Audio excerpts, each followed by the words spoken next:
বাবা, আমি তো এত বোকা, চাকরি ছেড়ে দেব? তোমার আমি বলছিলাম না যে আমি এখানে থাকতে থাকতে অন্য জায়গায় চেষ্টা করব, এই জায়গায় বেশি দিন থাকবো না। আমি কয়েক জায়গায় সিভি ড্রপ করছিলাম। এর মধ্যে টপ লিস্টের 5-এর মধ্যে একটা American base company interview call করছিল। ইন্টারভিউ দিছি, ওরা আমার নিয়ে নিছে। এই যে 1 তারিখ থেকে আমার জয়নি। স্যালারি কত জানো? কত? কত হইতে পারে স্যালারি?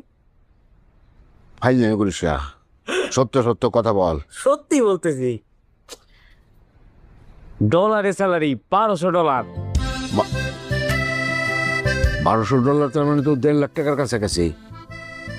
সত্যি? হ্যাঁ, এই যে বলস কি? হ্যাঁ শহীদ, আরে শুনছো নাকি? পাগলের কারবার শুনছো? হ্যাঁ, ও তো ওই চাকরি ছেড়ে দিছে এবং অলরেডি